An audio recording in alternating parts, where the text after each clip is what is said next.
Hello everyone, good morning সকলকে। তোমরা সবাই কেমন আছো? আশা করি তোমরা সবাই খুব ভালো আছো। আমরাও খুব ভালো আছি। তোমাদেরকে ওয়েলকাম জানাই আমার চ্যানেল জয়া ব্লগসে। আজকে মঙ্গলবার, তো আজকে সারাদিন কি করি সব কিছু তোমাদের সাথে শেয়ার করে নেব। তো তো ভিডিওটা চলো স্কিপ না করে ভিডিওটা স্কিপ না করে সম্পূর্ণটা পুরোটা দেখতে। দেখতে থাকো। তো দেখো আমি এখানে ব্রাশ করে নিচ্ছি, তারপরে আমি আমার বিছানাটা তুলে নিলাম। আর এখানে দেখো তোমাদের দাদা ভাইয়ের বই তো চারিদিকে ছড়িয়ে রেখেছিলাম, আমি গুছিয়ে রাখলাম।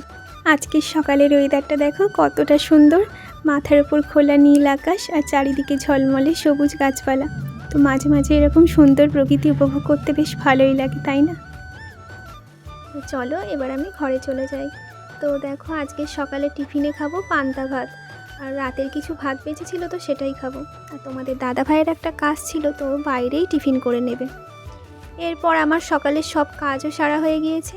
আর আজকে তোমাদের দাদা ভাই নিয়ে এসেছে চিংড়ি মাছ, তাই আমি এখানে চিংড়ি মাছগুলো ছাড়িয়ে নুন হলুদ মাখিয়ে দিলাম।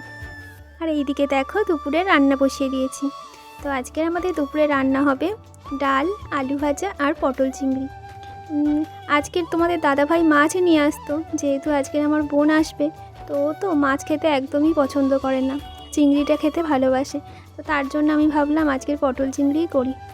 তো আজকের তোর ডাক্তার দেখানো ছিল, তো তাই জন্যই এসেছিল। আমাদের বিয়ে হয়েছে 4 থেকে 4.5 বছর হয়ে গিয়েছে, কিন্তু আমার বোন কখনো এসে আমাদের বাড়িতে থাকেনি।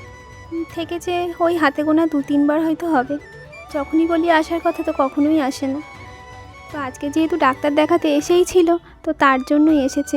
তাও বলছিল যে আমি বাড়ি চলে যাব। আমি বললাম যে দুপুরে খাওয়া দাওয়া করে তারপরই বাড়ি যাবি। তো দেখো তারপরে আমার রান্নাবান্নাও হয়ে গিয়েছে, আর এখানে সব দেখো বাসনও মেজে নিয়েছি। এবার আমি স্নানে চলে যাব। তো দেখো তারপরে আমি স্নান করে এসে ঠাকুরের জলও দিয়ে দিয়েছি, সেই ক্লিপটা আর নেওয়া হয়নি। এরপরে আমরা দুপুরের খেয়ে নেব। তো দেখো এখানে আমরা সব খাবার বেড়ে নিচ্ছি। আর তোমাদেরকে তো আগেই দেখিয়েছি কি রান্না হয়েছে। দেখো ডাল, আলু ভাজা আর পটল চিংড়ি। চলো আমরা খেয়ে নিই, তারপরে আবার তোমাদের সাথে কথা বলছি। তো দেখো আমাদের খাওয়া হয়ে গিয়েছে, আর এখানে আমি আমার বোন বসে দুজনে গল্প করছিলাম। ওকে বলছিলাম যে আজকের দিনটা থেকে যা। ও বলছিল যে না থাকবো না, আমার কোথাও থাকতে ভালো লাগে না। বলছিল যে না আমি এখন আছি, সন্ধেবেলায় চলে যাব।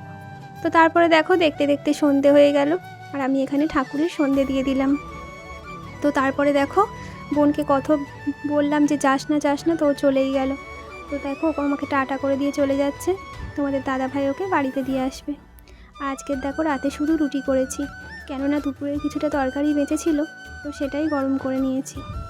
তো আজকের ভিডিওটা এতটুকুই। ভিডিওটা তোমাদের কেমন লাগলো অবশ্যই কমেন্ট করে জানাবে, আর যদি ভালো লাগে একটা লাইক করে দেবে, আর তোমাদের বন্ধুদের কাছে আমার ভিডিওটা শেয়ার করে দেবে। আর সাবস্ক্রাইব করতে কিন্তু একদমই ভুলবে না। গুড নাইট সকলকে, টাটা।